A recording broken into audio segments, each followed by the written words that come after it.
Hiya. How you doing? You alright? Ooh, bassy. Extra northern today, we're cranking it up. Because we're going to be taking a look at What Difference Does It Make by the Smiths. Have fun.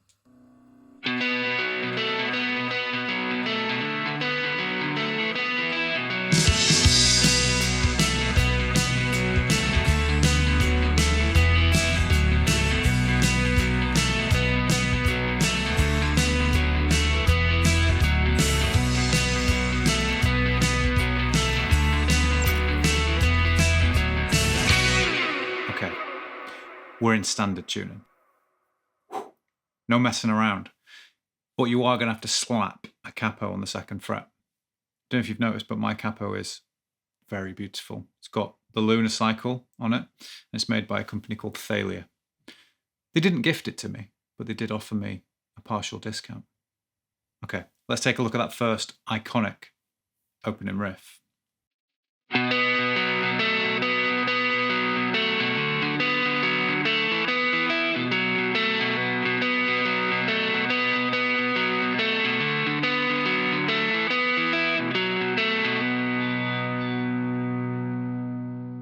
You basically got three movements to this, okay? A5 power chord, then with a C in the bass, then a D5 power chord, back to that A again. So, in my opinion, makes it way easier if you use two different fingers rather than just like barring flat across the second fret through this A5. So index finger on the second fret of the D, second finger on the second fret of the G, and you're going to go back and forth between the open A to different strings, okay? So the first pattern is this. That was the low A, the G, the low A, the D, the low A, and then the G, but open. We take that second finger off. Then you do the same thing again, but you're going to hit the first G string with the second finger on twice. First time. Second time. So for the next part, start by hammering on the open A to the third fret with the third finger and then hit it again. And then you're going to go back between the G and the D, same pattern as you did before. And at the end again, taking that second finger off. Then move over to the D5 shape and move our pickup now to the D string for our root, and you're going to go D, G, D, B.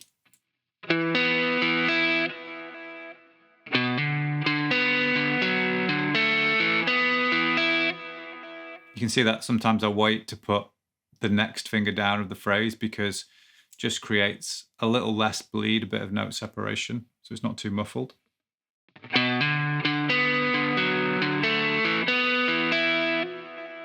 And we've got this.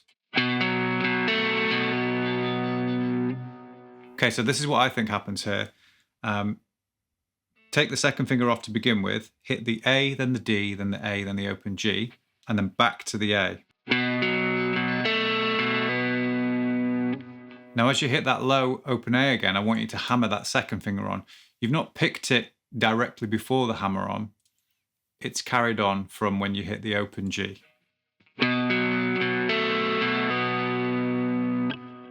And for me, I think that works better than another picked note because that's kind of too pronounced and you kind of hear it dive in the track at that moment, but hammering the finger back down gives you like kind of like a ghost note and it keeps the rhythm bouncing. It feels natural for me to want to do that. Hoping that's what Johnny's doing.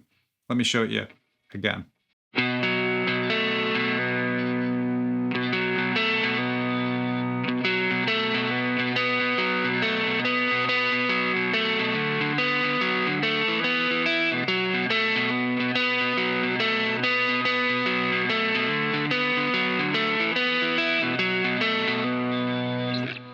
And it closes off that open G, so you're ready to go back to the A power chord again.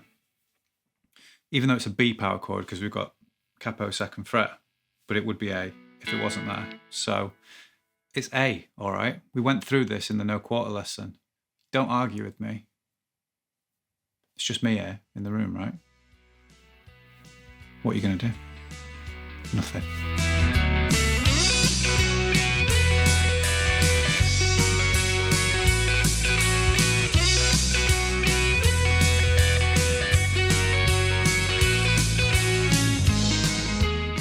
I tried my best to pick all of the jangles out of this section, and this is what I've settled on. Now, because we're coming quite far away from the capo, I am just going to call out the normal frets, so you don't have to do any maths, okay? You're going to start on 11 and 12 on the G and the B with first and second fingers. Go with these fingers for now because they serve a purpose in terms of efficiency, okay?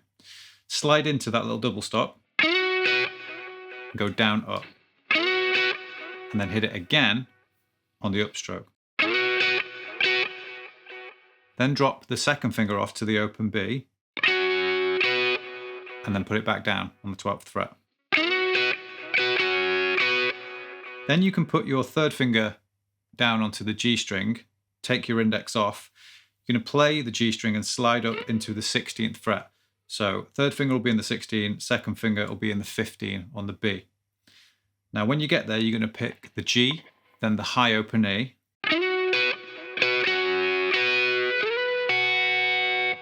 then you're going to pick G, B, E, G, B in this rhythm.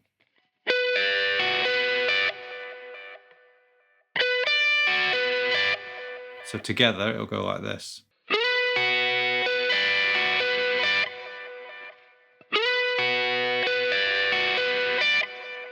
Next part goes like this.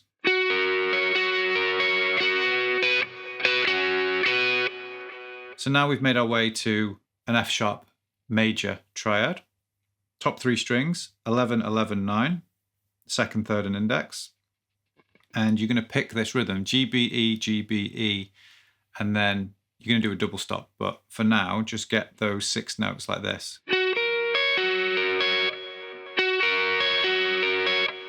Now you're going to brush the G and the B strings as you slide that third finger up 1 fret into fret 12. It's the type of slide where you want to hear both notes. And when you're there, you're going to repeat that rhythm from the first riff I showed you in this section. This time around, we're just playing it with different fingers because we've come from a different shape before, okay?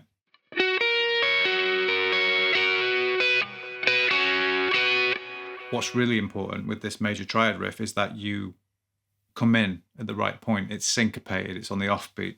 So from here,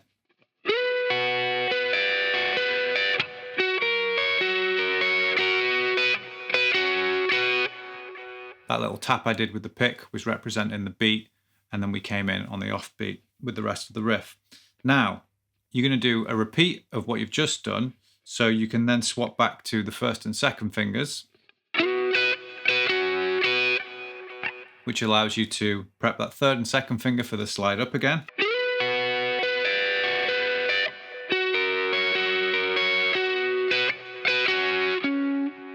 Very last note changes here in passing.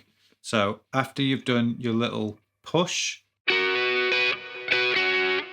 and then you take off the third finger to reveal the open B, I just chuck my index finger down to the 11th fret of the D. Because we're going to make our way down to the 11th fret of the A string now for the next section.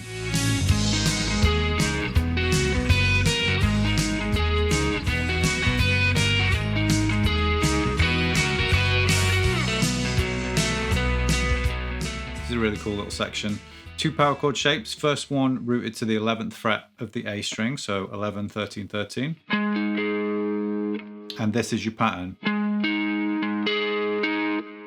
Root 5th, root octave 5th. Then you're going to move to the 9th fret of the D, perfect 5th, but remember this time, because of the tuning of the strings on the guitar, the octave is going to be pinky on fret 12, slightly different shape. And then this is your pattern. So it starts out the same, root, fifth, root, octave. Can you see how I've got my third finger barred flat here across the B string? That's because we're going to take the pinky off, and on the way down, hit the B string, then the G string. You're going to play that basically 2.5 times.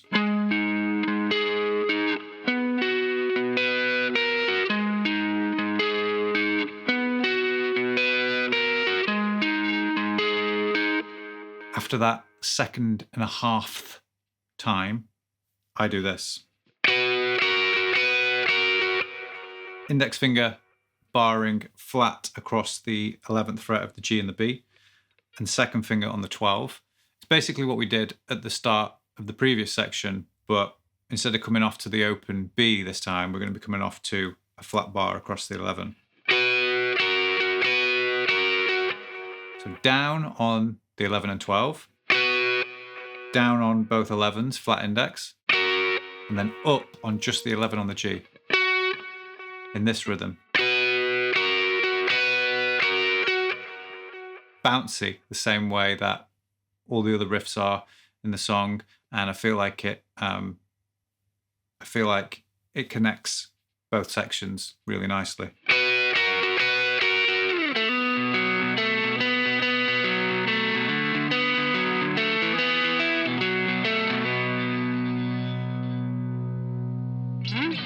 Remember, this is the way that I play this song through working it out. So these riffs, chords can be played in different places. For example, this part. You could play that first chord here. It's the same shape, but down at the 4th fret of the D in relation to the capo.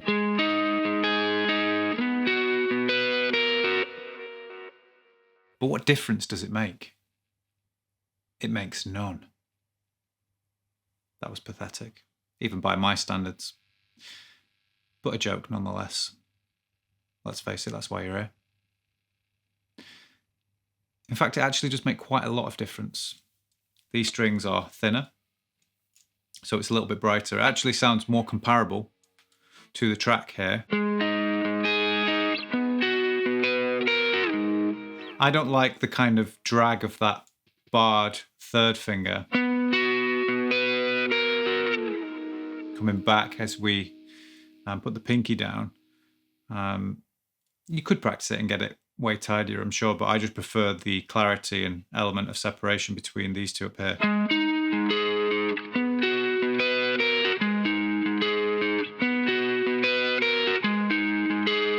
And then I also like how the first finger's already lined up to just go.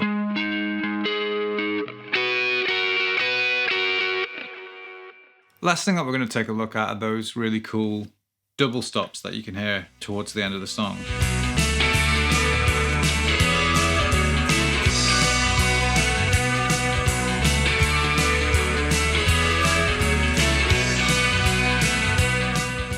This part is dead simple, but very, very cool. All we're going to do is take the 14th fret of the G and the 15th fret of the B, not in relation to the capo. I like to use second and third finger for the first two. Bit of vibrato, move it down a fret. And then I come back to 9 and 10. I change to first and second fingers there. The reason that I do the middle two for the first two is because they're longer, stronger, and I'm doing a little bit of vibrato. Then down to the 9-10, like I said, and slide up 2 frets. You can pick on arrival if you like as well. Now when we're here, all we have to do is put our pinky on the high E string, fret 14, not in relation to the capo. Get that whammy bar involved. Why not? Don't get used all the time. If you haven't got one, put one on.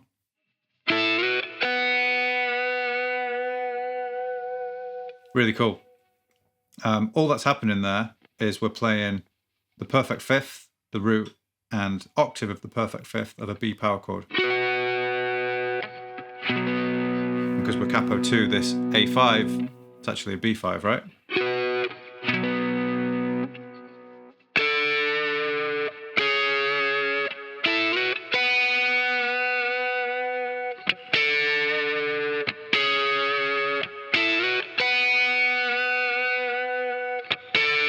Can you see how I'm whacking my hand into the strings there? That's not just for show. That's to show you that it's syncopated off beat. If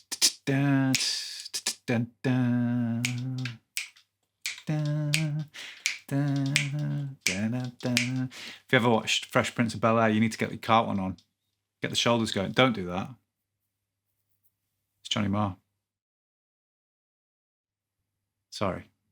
Don't know what came over me. Anyway, that's it. It's been a while since we did something by the Smiths. I am a fan, as we know. Johnny Marr is a genius.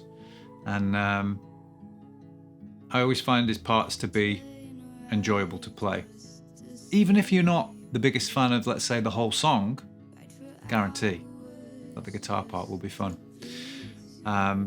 Speaking of fun, if you had any during that lesson, then consider hitting like, subscribe, the bell next to it. Drop me a comment down below. Let me know if there's another Smith song or a song by Johnny Marr that you'd want to learn. Or anything else. Tell me your mum's name. Tell me the last thing that your cat brought into the house. Don't tell me that. I don't want to know that. It's disgusting. Who brings stuff like that up after a guitar lesson? I don't know. If you struggled with anything, as always, you know what to do. Check out my Patreon. Tabs for this song on there, and many, many more. Every lesson I've done, there should be a tab. If there isn't, you can send me a DM when you get over there and say, oi, I've joined, where's the tab?